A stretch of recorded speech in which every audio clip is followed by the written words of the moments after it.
Hello friend, welcome to my channel Buddha Excel. Last video में आपने देखा था कि हम सेल्स को मॉडिफाई कैसे करते हैं, सेल्स को रेंज को कैसे डिफाइन करेंगे, कैसे मॉडिफाई करेंगे, इसके फॉन्ट को हम कैसे चेंज करते हैं, इसका बैकग्राउंड कैसे चेंज करते हैं और साथ में किसी भी वर्ड को फाइंड करके रिप्लेस कैसे करते हैं। और आज की वीडियो में हम देखेंगे कि किसी भी डेटा को हम सॉर्ट कैसे करेंगे और किसी भी वैल्यू को फाइंड कैसे करते हैं। तो आइए वीडियो शुरू करते हैं। तो इसके लिए हम चलते हैं एक्सेल में। अब एक्सेल की मेरी एक सीट है, अभी मैंने एक सीट ओपन कर रखा है, इसमें कुछ डेटा है जो उसमें कंट्री के डेटा लिखे हुए हैं। इस कंट्री में कितने पॉपुलेशन, अब देख सकते हैं कैपिटल क्या है, एरिया कितना है, पॉपुलेशन कितना, ऐसे ही रेंडम कुछ डेटा है।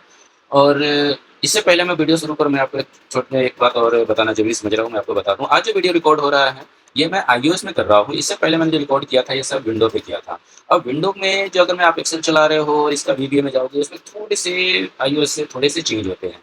जैसे कि एक्सेल इसी में लिमिट, इसमें iOS में थोड़ा लिमिटेशन भी है। विंडो ज़्यादा अच्छा है। अगर आप विंडो चला रहे हो तो कोई दिक्कत नहीं है। और अभी जब जितना फंक्शन मैं बताऊंगा, अभी तक के ये सारे फंक्शन उस दोनों में काम करेंगे। जो डिफरेंस है ये मैं आपको तब बताऊंगा जब डिफरेंसेस के जगह पे हम आएंगे। तो अभी आपको इसमें कोई परेशान होने की जरूरत नहीं है कि iOS में रिकॉर्ड क्यों हो रहा है। तो आइए अब हम टॉपिक पे वापस आते हैं। अब इसमें देख सकते हैं कि इसमें मेरा ये जो डेटा है, अब मुझे सॉर्ट में जाना है। इसको तो मैं डायरेक्ट जैसे आप चाहते हैं जो सॉर्ट करना चाहते हैं तो आप यहाँ से सॉर्ट कर सकते हैं। नॉर्मल डेटा में जा करके ये जो सॉर्ट बटन है आप इसमें सॉर्ट कर सकते हैं। अब मैं इसमें थोड़ा सा आपको इसलिए दिखाना चाह रहा हूँ कि जैसे भी आप ये सॉर्ट जो देख रहे हैं तो इसमें लिखना सॉर्ट बाई, इसमें कॉलम जो है आपको कौन सा कॉलम लेना है। यहाँ देखिए हीडर ऑन है या नहीं है। इसके बाद इसका जो वैल्यू है, सॉर्ट ऑन किस पे करना है, ऑर्डर क्या करना है, ठीक है। और तो ये ऑप्शन इसमें दिए हुए हैं। यही सारे ऑप्शन हम वहाँ करेंगे वीबीए के कोडिंग में। तो चलिए हम वीडियो के लिए सॉरी चलिए हम चलते हैं इसके वीएस कोड में। वीएस कोड में जैसा आपको मैंने बताया था उसको जाने के लिए वीबीए कोड में, चलिए आइए हम चलते हैं वीबीए कोड में। वीबीए कोड में जाने के लिए हमें क्या करना होता है, अल्ट F11। तो अल्ट F11 दबाकर देखिए हम यहाँ पे आ गए। और यहाँ आने के बाद अभी हम यहाँ पर जैसे आपने देखा था पहले मेरा एक मॉडल था और मॉडल हमने इस मॉडल पे आते हैं। अभी हमारे पास कुछ नहीं, यहाँ पर हम प्रोग्राम बनाते हैं, हम कोडिंग शुरू करते हैं। तो सबसे पहले मैं एक सब प्रोग्राम बनाऊंगा। सब में एक नाम डाल देते हैं, जैसे मैं अभी डाल रहा हूँ सॉर्ट।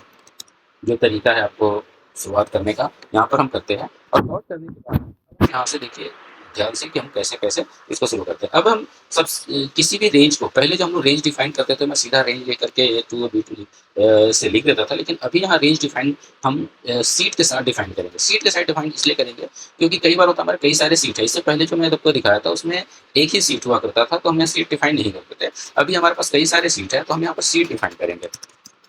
तो हम यहाँ पे लिख रहे हैं C1 डॉट रेंज। अब रेंज में हम वो वैल्यू लिखेंगे जिसको हमें सॉर्ट करना है। जैसे कि आप यहाँ पर देख रहे हैं कि आपको ये पूरे डेटा जो है कंट्री कैपिटल नीचे तक जितना डेटा है सबको सॉर्ट करना है। अगर आपको अकेले सिर्फ इसको सॉर्ट करना होगा तो हम इसको रेंज सेलेक्ट करेंगे। तो जो भी हमें सेलेक्ट करना है वो हम रेंज दे देंगे।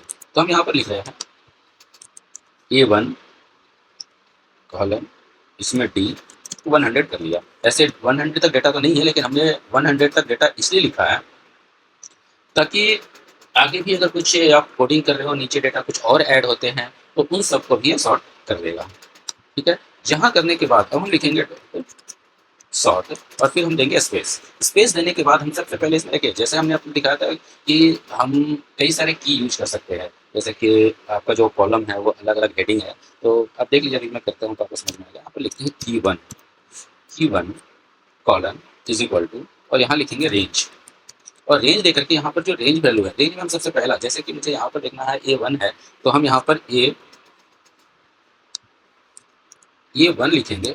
A1 से हमें करना, और साथ में A1 इसलिए कि कंट्री बेस पे करना है। अगर मुझे कोई और पे करना होता तो कोई और करके आपको दोनों करके दिखाऊंगा अभी। तो अभी A1 कर दिया, की1 ले लिया। और जब की1 लिया है तो इसका ऑर्डर भी करना है कि असेंडिंग करना है या डिसेंडिंग करना है। तो जो मेरा डेटा है ऑलरेडी पहले से असेंडिंग में है तो हम यहाँ पर डिसेंडिंग करेंगे। तो उसके लिए लिखेंगे order 1 colon is equal to, और यहाँ देखिए इसमें लिखा हुआ है असेंडिंग करना डिसेंडिंग करना। मैं इसको अभी डिसेंडिंग करके बता रहा हूँ। उसका रीजन ये है कि ऑलरेडी मेरा जो डेटा है ऑलरेडी असेंडिंग के फॉर्म में है। तो हमने यहाँ देखिए अब मुझे दूसरा लेवल पे करना होता है। कई बार ऐसा होता है जैसे हमने यहाँ पर कंट्री नेम हमने लिया है। अब कंट्री की जगह कुछ ऐसा डेटा होगा जिसमें वन कॉलम में एक ही डेटा 3-4 होंगे। तो सेकंड लेवल पे क्या करना है, तो उसके लिए हम सेकंड लेवल के लिए की 2 करेंगे और थर्ड लेवल के लिए की 3 करेंगे। तो अभी मैं फर्स्ट लेवल पे ही करके छोड़ देता हूँ। और ये करने के बाद हम देखेंगे हीडर है या नहीं, क्योंकि अगर आप हेडर नहीं लोगे तो इसमें सबसे पहले वाला ये जो ऊपर जो कंट्री लिखा हुआ है इसको इसको ये डेटा समझ लेगा, और नहीं तो इसको कोई हेडर समझेगा, बाकी सबको डेटा समझेगा। तो हम यहाँ पर लिखेंगे header column is equal to yes और नो। तो अगर हम यस करेंगे तो पहले वाले को कॉलम को वो हेडर ले लेगा, और इसके बाद हम देंगे ओरिएंटेशन। ओरिएंटेशन इसलिए कि मुझे कॉलम वाइज सॉर्ट करना है या रो वाइज। तो अभी हमें कॉलम वाइज करना है, तो हम यहाँ पे लिखेंगे orientation is equal to Excel sort columns. कुछ एरर आ गया, ये एरर आ गया, आउटपुट 1 लगाना था इन सब जगहों पर। ये हमें कॉमा लगाना जरूरी है, नहीं तो इस फॉर्मूले को गलत समझ लेगा। यहाँ पर हमने लगा दिया कॉमा। अब ये हो गया। अब हम इसको रन करवाएंगे। रन करवाने के लिए जैसे आप यहाँ देख रहे हैं, यहाँ पर हमारा ये है, इसको हम जैसे ही बटन दबाएंगे, प्ले बटन है, हम यहाँ पे कराएंगे, या फिर आपको दिखाने के लिए हम सीधा इसमें चलते हैं इस फॉर्म में, और इसको हम असाइन कर लेते हैं। असाइन करके जो हमारा माई सॉर्ट है उसको कॉपी कर लेंगे। अब यहाँ पर देखते रहिएगा, ये जो डेटा है इसको हमें डिसेंडिंग करना है। तो जैसे मैं इसको क्लिक करूँगा, ये देखिए डिसेंडिंग ऑर्डर में ये हमारा फॉर्मेट ये सॉर्ट हो चुका है। अभी आप देख रहे हैं जैसे कि हमने की 1 ये पहली लाइन को वो ये हेडर लिए हुए हैं, और दूसरी लाइन को ये इसके आगे को वो इसको डेटा लिए हुए हैं। अब हम फिर से चलते हैं, आपको इसके जो डिटेल जो मैं बता रहा था कि की 1 की 2 क्यों करते हैं, मैं वो दिखा रहा हूँ। तो उसके लिए हम फिर से चलते हैं अपने इसी में, और यहाँ जो की 1 ये जो A1 है इसको मैं B1 कर देता हूँ।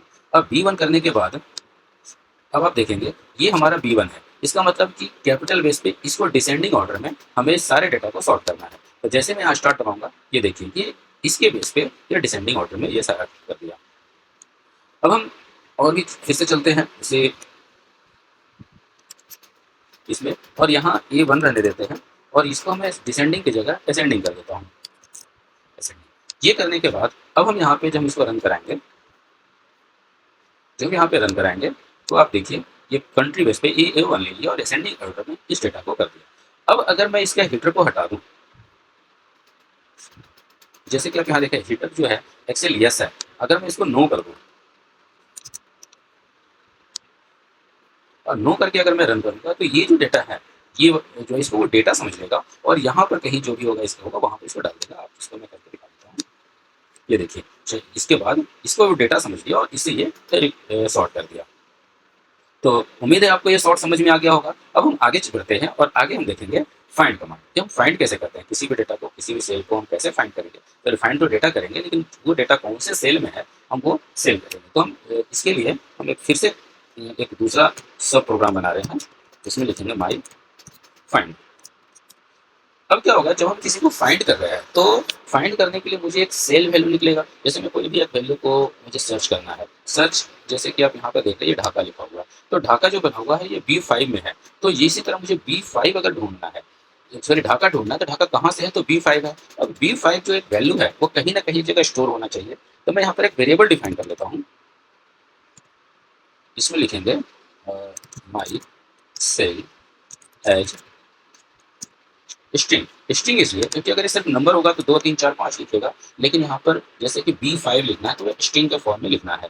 तो अब हम यहाँ पर लिखेंगे माई सेल को हमने डिफाइन कर लिया स्ट्रिंग के फॉर्म में, और हम इसको शो करते हैं माई सेल इज इक्वल टू। अब ये देखिए अब हमने माई सेल इज इक्वल टू लिख दिया। अब हमें सर्च कहाँ करना है, तो इसके लिए हम रेंज देंगे। तो इसमें सीट 1 डॉट रेंज हमने लिख दिया, और ये जो रेंज लिखना है हम कहाँ से किस में सर्च करना है। तो मुझे मैं पूरे का पूरी ये सीट ले लूँ A1 से D10 तक, तो या फिर मैं एक सिर्फ कॉलम ले सकता हूँ या रो ले सकता हूँ। तो मैं इसमें A1 से लेकर के D100 तक मैंने सारा ही ले लिया, और अब करेंगे फाइंड। अब फाइंड करने के बाद अब हम इसके एक बार सिंटेक्स में जाते हैं, देखते हैं इसमें क्या लिखा हुआ है। इसमें लिखें फाइंड में व्हाट, जैसे आप यहाँ देख रहे हैं डॉट लिख रहे हैं, फाइंड में व्हाट लिख करके क्या सर्च करना है, कहाँ सर्च करना है, लेकिन एक्सेल वैल्यू सर्च करना है या फॉर्मूले सर्च करना है, और एक्सेल होल करना है या पार्शियल करना है। मैं इस चीज़ को ही दिखा देता हूँ। तो मैं आपको फाइंड और ये ब्रैकेट लिखेंगे what semicolon is equal to, और यहाँ पर क्या हमें फाइंड करना है, तो मैं यहाँ पर लिख देता हूँ ढाका। अब स्पेस देंगे, ये तो हमने देख लिया कि क्या मुझे सर्च आइटम करना है। फिर लुक इन कॉमा लुक, ये ऑप्शन है, हम नहीं भी दे सकते हैं लेकिन दे देते तो ज़्यादा अच्छा है। Look in is equal to Excel value. ये अगर मैं नहीं देता तो ये बाय डिफॉल्ट ये वैल्यू ही लेता, एक्सेल वैल्यू कॉमा, इसके बाद लिखेंगे डायरेक्शन, सॉरी ये है look at Excel value comma look at Excel. कुछ एरर हो गया, मेरी रिफरेंस में एरर कहाँ से आया।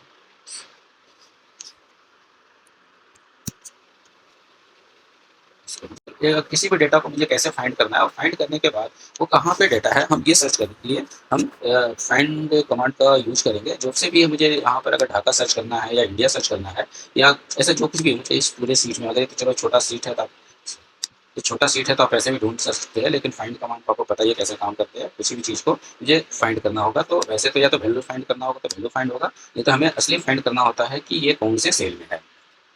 तो उसके लिए हम यहाँ पर हम इससे हमें एक छोटा सा प्रोग्राम बनाते हैं, सब माई फाइंड, और ये डालने के बाद हम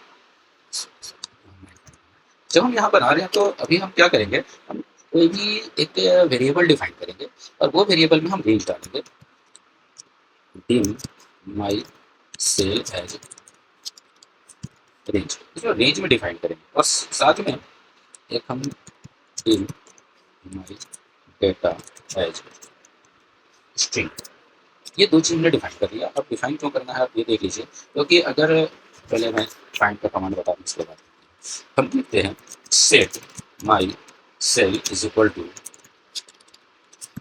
सीट वन डॉट रेंज।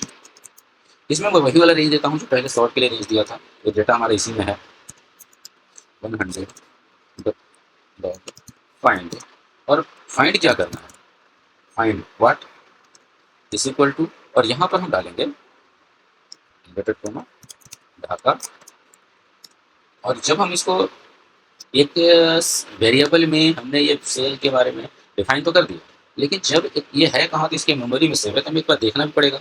अब देखने के लिए हम इसमें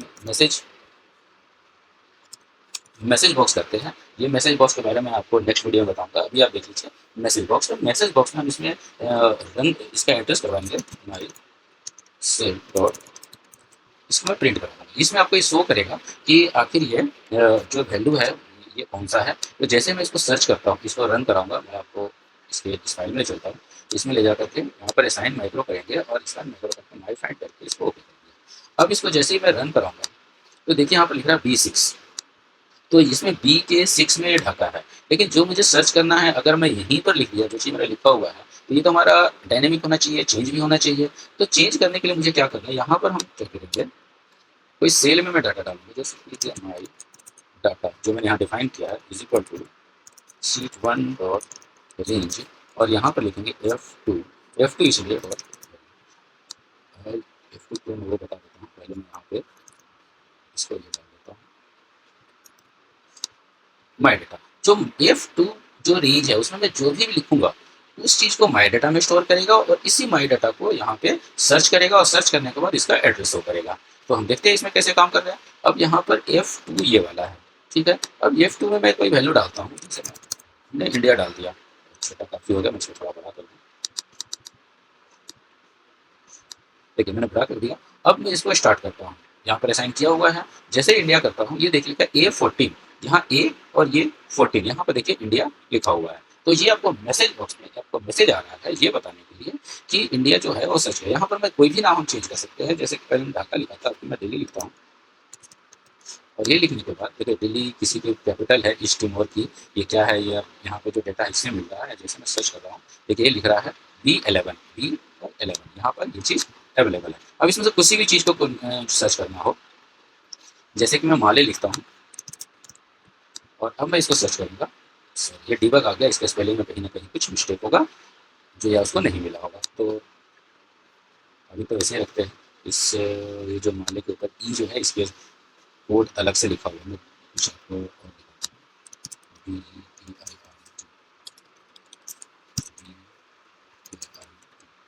बेरूट, और इसको सर्च करेंगे तो देखिए B25 ये हमारा सेल जो है ये मुझे सर्च कर दिया। तो इस तरह हम सेल को हम सर्च करते हैं कि हमारा सेल है, डेटा को सर्च करेंगे कौन से सेल में, हम सेल को फाइंड कर लेते हैं उस डेटा से।